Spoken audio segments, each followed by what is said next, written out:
Shalom, salam kemenangan. Saudara yang dikasihi Tuhan, kita jumpa dalam Victorious Devotion pagi ini. Kita terus mau ada dalam perenungan kita, meluangkan waktu kita untuk merenung kebenaran firman Tuhan. Kita mau belajar dan belajar terus ada dalam hadirat Tuhan. Kita bersyukur untuk keadaan kita pagi ini, kita bisa bangun pagi, lewati malam bersama dengan Tuhan. Kita naikkan pujian kita. Selamat pagi Bapak.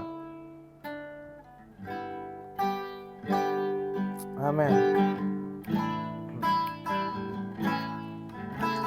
Selamat pagi Bapak. Selamat pagi Yesus. Selamat pagi Roh Kudus. Terima kasih atas anugerah-Mu semalam telah berlalu. Ku memuji, ku menyembah, memuliakan nama-Mu Allah Bapa. Bapa, Putra, Roh Kudus, terima kasih. Kita naikkan pujian ini. Selamat pagi. Selamat pagi Bapa. Selamat pagi Yesus. Selamat pagi Roh Kudus. Terima kasih atas anugerah-Mu semalam telah berlalu. Ku memuji, ku bersyukur,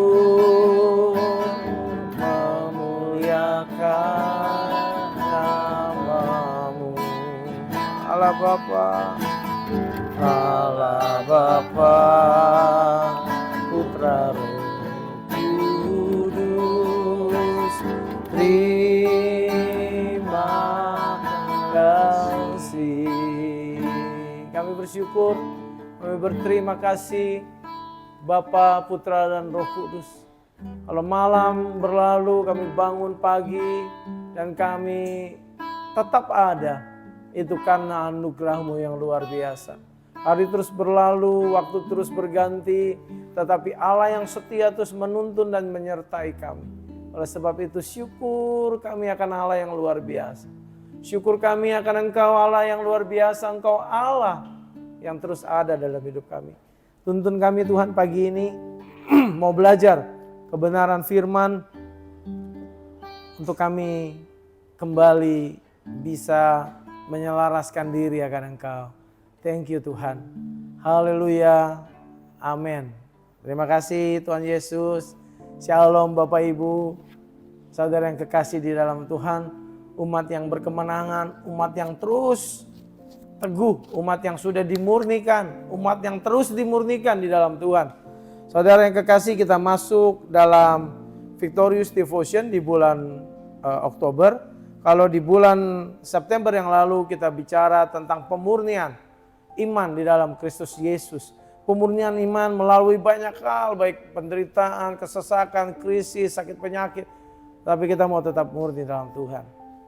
Oktober kita mau bersiap-siap menanti kedatangan Kristus kali yang kedua. Amin. Saudara dan saya siap. Apa yang kita perlu siapkan? Apa yang perlu kita jaga dalam menjaga kedatangan Kristus kali yang kedua. Saudara yang kekasih, pagi ini kita mau belajar kebenaran untuk menanti Yesus dengan sukacita. Saya ulangi, menanti Yesus dengan sukacita. Kita ambil dalam 1 Petrus 1 ayat yang ke-7. Saya bacakan untuk kita semua perenungan kita pagi ini. Maksud semuanya itu ialah untuk membuktikan kemurnian imanmu yang jauh lebih tinggi nilainya daripada emas yang fana, yang diuji kemurniannya dengan api, sehingga kamu memperoleh puji-pujian dan kemuliaan dan kehormatan pada hari Yesus Kristus menyatakan dirinya. Kita belajar September untuk kita dimurnikan. Dimurnikan dari apa nih? Tadi banyak kita lihat. Kemurnian iman, membuktikan kemurnian iman.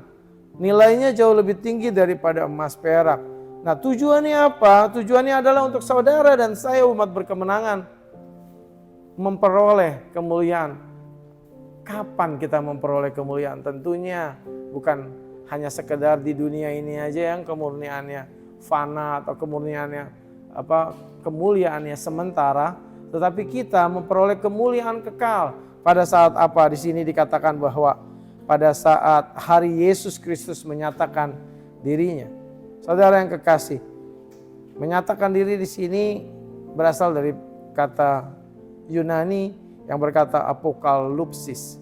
Dan ini adalah kata yang biasa atau sering dipakai untuk menunjukkan kedatangan Kristus pada kali yang kedua. Seperti juga dicatat dalam 2 Tesalonika 1 ayat yang ke-7, juga di dalam 1 Petrus 4 ayat yang ke-13. Saya baca 1 Petrus 4 ayat yang ke-13. Sebaiknya bersukacitalah sesuai dengan bagian yang kamu dapat dalam penderitaan Kristus. Lagi-lagi saudara, seperti bulan lalu kita diajak untuk bahagia dalam penderitaan. Luar biasa saudara. Kekristenan, ikut Tuhan, itu bukan dijamin senang, dijamin mulus seperti jalan tol, dijamin bahagia, tetapi dijamin menderita bagi Kristus. Kenapa dijamin menderita? Karena memang kita harus turut dalam penderitaan yang dialami oleh Yesus Kristus. Ya, penderitaan yang mendatangkan kemuliaan, tetapi janji Tuhan kita akan terima kekekalan. Nah, itu yang kita pegang. Untuk apa? Untuk kita kuat menanti-nanti Tuhan. Untuk kita apa? Kita bahagia dalam menanti Tuhan. Penderitaan dalam Kristus supaya kamu juga supaya kamu juga boleh bergembira. Jadi menderita supaya boleh juga kita bergembira. Menderita bersama Kristus, bergembira juga bersama dengan Kristus. Kapan? Pada waktu ia menyatakan kemuliaannya. Kedatangan kali yang kedua dinyatakan pada saat Kristus menyatakan kemuliaannya. Kemuliaan dia sebagai raja di atas segala raja. Sebagai Allah yang luar biasa, saudara yang kekasih. Kita belajar pagi ini untuk menyelaraskan diri kita dengan kebenaran firman. Dan mengatakan menanti-nanti dengan sukacita kedatangannya pada kali yang kedua. Saudara yang kekasih, 1 Petrus 1 ayat 13 berkata seperti ini. Sebab itu siapkanlah akal budimu, waspadalah dan letakkanlah pengharapanmu seluruhnya dalam kasih karunia yang dianugerahkan kepadamu pada waktu penyataan Yesus Kristus. Kembali lagi, ya, pada saat apa penyataannya Yesus Kristus? Di sini ditekankan bahwa kemuliaan itu pada saat penyataannya Yesus Kristus. Kapan? Itulah kedatangan kali yang kedua. Saudara yang kekasih, saya mau ajak kita semua lihat. Tadi dikatakan bahwa di Petrus ini dikatakan bahwa sebab itu siapkanlah akal budi. Kita seringkali bilang atau dengar mungkin bahwa iman kepada Tuhan itu tidak berbanding lurus dengan logika, dengan akal sehat. Tetapi saya mau katakan bahwa kebenaran firman, iman kita kepada Tuhan itu harus berbanding lurus dengan akal sehat. Kalau tidak berbanding lurus berarti akal kita yang belum sehat. Dan Petrus katakan bahwa sebab itu siapkanlah. Kita harus mempersiapkan akal budimu. Kalau Roma katakan bahwa berubahlah oleh pembaharuan budimu. Supaya engkau mempersembahkan persembahan tubuh itu sebagai persembahan yang kudus, yang berkenan kepada Allah dan yang dan yang sempurna. Tapi di Petrus dikatakan bahwa siapkan akal budi. Untuk apa? Untuk kita menanti-nantikan Tuhan. Letakkan pengharapan kita. Taruh. Ya. Pengharapan kita atas kasih karunia yang dianugerahkan dalam hidup kita oleh karena Yesus Kristus mati di kayu salib. Dalam Kamus Besar Bahasa Indonesia, akal sehat atau pikiran sehat adalah akal budi. Akal tanpa budi adalah akal saja, bukan akal sehat. Akal barulah bisa disebut akal sehat bila akal ada bersama-sama dengan budi. Begitu pula bila hendak menyamakan akal sehat dengan nalar, selaras. Makanya saya bilang tadi bahwa firman Tuhan itu masuk ke dalam nalar kita.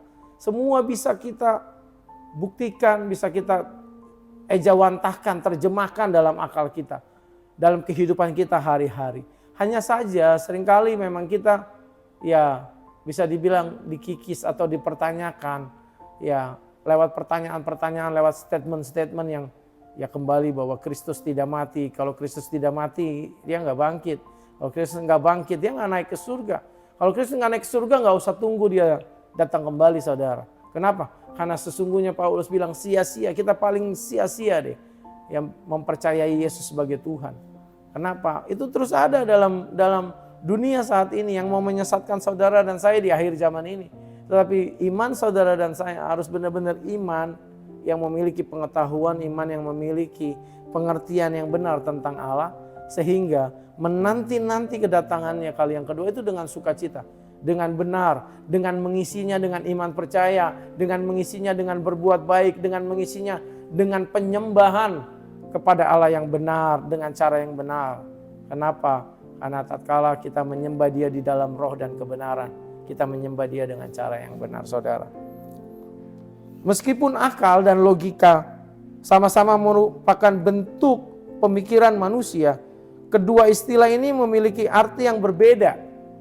Perbedaan paling utama adalah akal dan logika itu adalah studi sistematis tentang bentuk argumen, sedangkan akal adalah penerapan dari logika untuk memahami dan menilai sesuatu. Nah, iman dan akal budi itu berasal dari Tuhan. Saudara yang kekasih tahu, iman dan akal budi tidaklah bertentangan sesungguhnya. Yang tadi saya katakan bahwa tatkala kita memiliki pengertian, pengenalan yang benar, itu masuk di akal budi dan pemikiran kita. Dan iman timbul dari pendengaran. Kalau saudara dengar firman, saudara akan beriman kepada firman. Dan firman itu adalah Allah, firman itu bersama-sama dengan Allah. Dan firman itu adalah Allah, tidak bisa dipisahkan. Kalau yang saudara dengar, logos itu adalah bukan satu pribadi manusia, atau logos itu bukan satu pribadi Allah.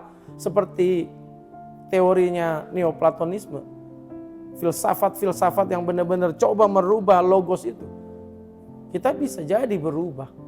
Kenapa? Karena itu yang sering kita dengar. Kita nggak memiliki rel yang benar, tetapi saya katakan bahwa kita harus memiliki rel yang benar sehingga kita tidak digoyahkan daripada iman percaya kepada Kristus.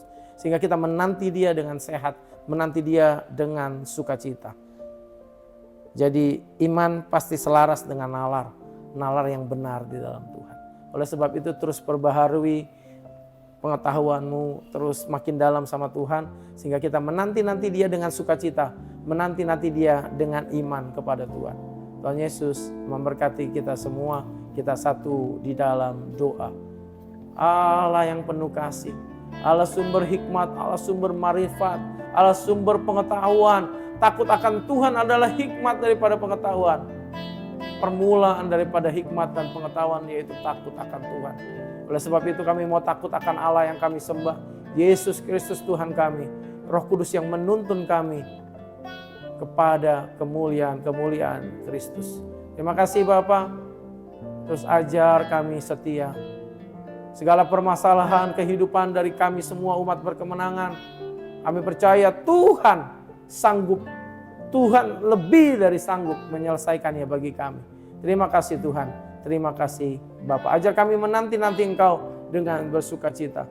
Kristus Yesus datanglah dan kami siap melihat kemuliaan Tuhan. Dalam nama Yesus kami berdoa, ucap syukur, haleluya, amin. Terima kasih Tuhan.